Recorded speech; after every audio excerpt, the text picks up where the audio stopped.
2 stable chronic conditions, no medication changes, a routine follow-up. That sounds like a low-level visit, doesn't it? But before you choose a code, look at what actually happened. The clinician addressed 2 conditions, ordered follow-up testing, and made a practical decision to keep a patient's prescription therapy from being interrupted after her pharmacy closed. So which facts control the level, and which ones merely make the visit feel simple? Let's work the complete note through problems, data, and risk. The code comes last. This is a privacy-safe, source-reviewed training case. We are evaluating an established office patient under the current office and outpatient MDM framework. This lesson explains the reasoning process. It is not payer-specific advice. We will use only the work supported by the encounter. We will check time separately, and we will not let one isolated phrase do work the complete note cannot support. Here is the encounter. You see an established office patient with stable hypertension and dyslipidemia. The assessment and plan state that there are no medication changes. The patient will return in 4 months with a lipid panel and a basic metabolic panel ordered for follow-up. Then the patient explains that her local pharmacy has closed.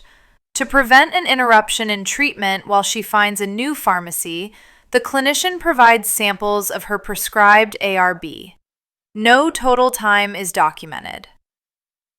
Before we analyze it, make your choice. What level does this encounter support? And what documented fact carries the most weight? On the first pass, do not score anything. Tell the story of the work. 2 chronic conditions were assessed as stable and managed through continued treatment and follow-up. 2 laboratory tests were ordered.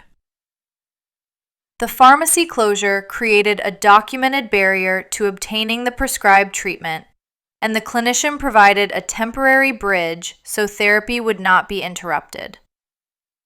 And because total time is absent, MDM is the available selection path. That encounter story, not the note's length or its routine tone, is the foundation of the analysis. Start with problems.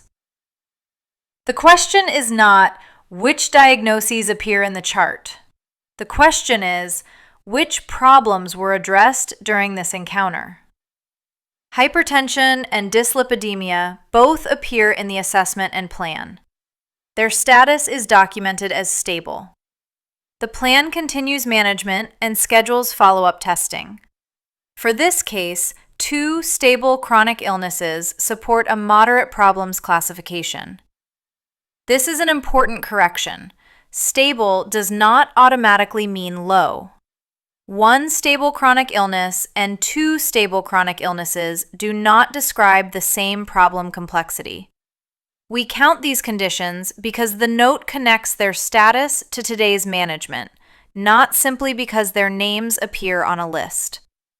Problems, moderate. Next is data, and this is where restraint matters.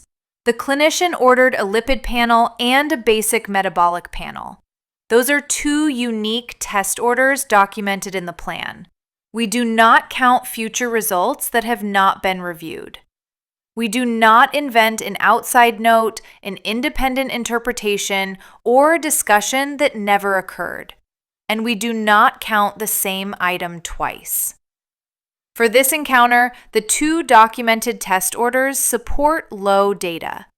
That does not prevent moderate MDM. It simply means the data column is low and an audit-ready analysis leaves it there. Data, low. Now look at risk. There are 2 documented supports for moderate risk, and both belong in the rationale. First, there is a socioeconomic factor affecting health. The patient's pharmacy has closed, significantly limiting her access to the prescribed treatment. Second, there is prescription drug management. The clinician provides ARB samples as a temporary bridge while the patient locates a new pharmacy. These 2 supports are connected, but we should not collapse them into one. The pharmacy closure documents the social factor limiting prescription access.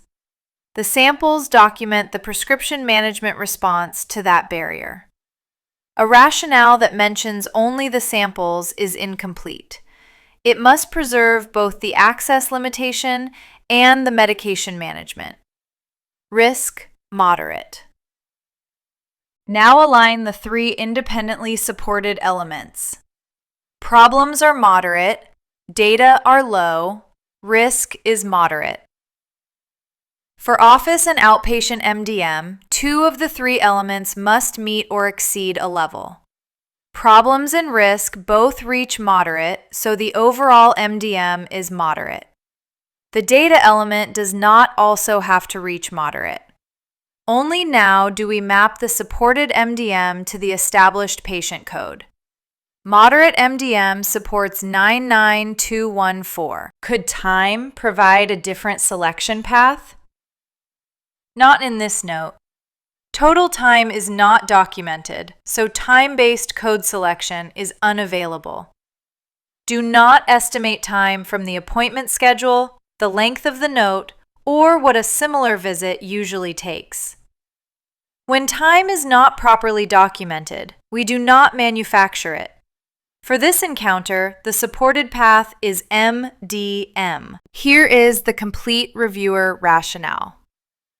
This is an established office visit. Two stable chronic illnesses, hypertension and dyslipidemia, were addressed, supporting moderate problems.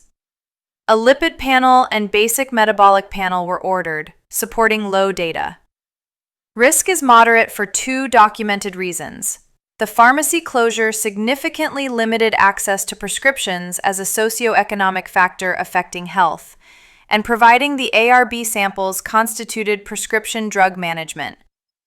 With two of the three MDM elements at moderate, the encounter supports 99214. Total time was not documented and was not used for code selection.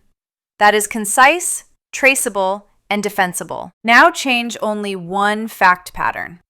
Remove both risk supports, the documented pharmacy access barrier and the prescription drug management through the related ARB sample bridge. Leave the two stable chronic illnesses and the two laboratory orders unchanged. What happens? Problems remain moderate. Data remain low, but risk is now low because neither the socioeconomic factor limiting access to treatment nor the prescription drug management is present in the revised note. Only one of the three elements reaches moderate. The 2 of 3 requirement is no longer met, so the overall MDM falls to low. For an established office patient, that supports 99213. That is why we do not code from diagnosis patterns or keywords. One documented management decision can change the result, but only when the decision actually occurred and the note supports it. Let's lock in the method. Read the whole encounter before choosing a level. Map the documented work to problems, data, and risk. Apply the 2 of 3 rule only after each element is supported. Check time as a separate path. Then, write a rationale another reviewer can follow. Use the complete encounter case worksheet linked below to work this case once on your own, including the alternate version. And tell us in the comments, which single documented fact carried the most weight in your decision, and why? For another practical coding walkthrough, choose the next lesson on screen. Subscribe to Brightcore AI for more clear, defensible medical coding education.